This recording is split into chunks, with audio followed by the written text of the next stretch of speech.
Iran या Persia, 5000 साल पुरानी एक कहानी। आज जिस देश को हम ईरान के नाम से जानते हैं, उसका इतिहास 5000 साल से भी ज़्यादा पुराना है। लेकिन एक सवाल आज भी लोगों के दिमाग में आता है, ईरान या पर्शिया क्या सेम है या दोनों ही अलग हैं?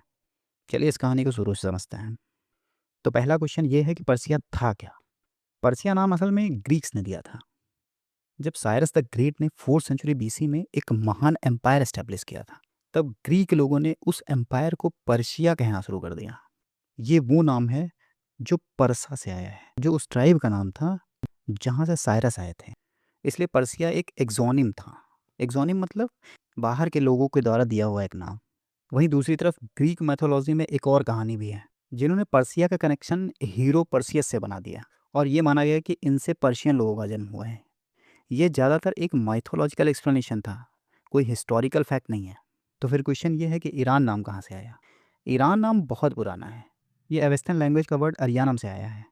इसका मतलब होता है लैंड ऑफ आर्यंस। अवेस्टन एक एक्सटिंक्ट हो चुकी पुरानी ईस्टर्न ईरानियन लैंग्वेज है। ये लैंग्वेज ओल्ड पर्शियन और संस्कृत से काफ़ी क्लोज मानी जाती है। सिंपल वर्ड में अवेस्टन वो प्राचीन भाषा है जिसमें जोरोस्ट्रियन धर्म के पवित्र ग्रंथ लिखे गए थे और इसका रिलेशन ओल्ड पर्शियन और संस्कृत जैसे प्राचीन इंडो ईरानियन लैंग्वेज से है। जोरोस्ट्रियन टेक्स्ट में लगभग 1000 बीसी से आर्य और ईरान जैसे शब्द मिलते हैं। 4th सेंचुरी एडी तक ईरान लिखित रूप में यूज होने लगा था। 19th सेंचुरी तक कुछ वेस्टर्न टेक्स्ट भी नोट कर रहे थे कि लोकल लोग ईरान नाम को प्रिफर करते हैं। धीरे धीरे 1930 में शाह ऑफ ईरान यानी कि रेजा शाह ने ऑफिशियली ये डिक्लेयर कर दिया कि दुनिया अब पर्शिया नहीं बल्कि ईरान का नाम यूज़ करेगी या फिर ईरान के नाम से जानी जाएगी। मार्च 1935 से ये चेंज इम्प्लीमेंट हो गया, लेकिन ब्रिटेन ने रिक्वेस्ट किया कि वो पर्शिया ही यूज़ करेंगे क्योंकि ईरान और इराक ऑलमोस्ट सिमिलर से नेम थे और उस वक्त दोनों कंट्रीज वर्ल्ड वॉर सेकंड में ब्रिटिश ऑक्यूपेशन के अंडर थी। British prime minister western Churchill को ये कन्फ्यूजन था, उनको ये लगता था ईरान हो या इराक ऑलमोस्ट सिमिलर ही है। सो 1959 में रेजा शाह के बेटे ने अनाउंस किया कि ईरान और पर्शिया दोनों नाम फॉर्मली यूज़ किए जाएंगे। लेकिन धीरे धीरे ईरान पॉपुलर होता चला गया। 1979 के बाद देश का ऑफिशियल नेम बना जमहूरिया इस्लामिया ईरान यानी इस्लामिक रिपब्लिक ऑफ ईरान।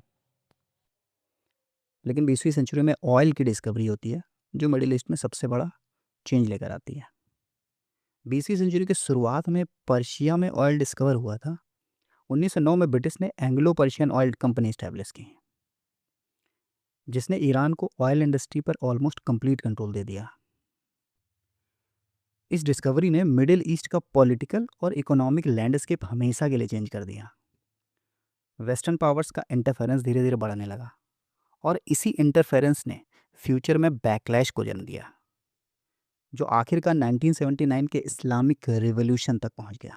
और ये वही टाइम है जब इस देश ने एक नए लीडर को जन्म दिया था जिसका नाम था अयातुल्ला खामेनी। तो फिर डिबेट किस बात की है? आज भी ईरान वर्सेस पर्शिया का इशू सिर्फ नाम का नहीं है, उस नेम से जुड़ी हुई पहचान का है। पर्शिया नाम सुनते ही लोगों को याद आती है Persian poetry, Persian art, Persian cuisine, एक वास्ट और टॉलरेंट एम्पायर। यह एक ग्लोरियस और सोफिस्टिकेटेड पास्ट का सिंबल है। तो फिर ईरान का क्या मतलब है? ईरान नाम ज़्यादातर 20th सेंचुरी की पॉलिटिकल हिस्ट्री से जुड़ा है। फॉर एग्जांपल रेजा शाह का कोप, वेस्टर्न इंटरफेरेंस, 1979 का रिवॉल्यूशन या फिर इस्लामिक रिपब्लिक का एस्टैब्लिशमेंट। इसलिए कुछ लोग पर्शिया को कल्चरल प्राइड के रूप में देखते हैं, जबकि ईरान एक मॉडर्न नेशन स्टेट को रिप्रेजेंट करता है। वहीं स्कॉलर्स की एक अलग थॉट है। बहुत हिस्टोरियन आर्ग्यू करते हैं कि नेशन स्टेट का कॉन्सेप्ट मिडिल ईस्ट में रिलेटिवली नया है। एंशियंट पर्शियन एम्पायर के लोग अपने आप को शायद एथनिक या रीजनल आइडेंटिटी से पहचानते थे, ना कि मॉडर्न ईरानियन नेशन के रूप में। कुछ क्रिटिक्स ये भी कहते हैं कि रेजा शाह ने लैंड ऑफ आर्यन वाली ग्लोरीफाइड पास्ट इमेज को यूज़ करके अपनी लेजिटिमेसी क्रिएट की।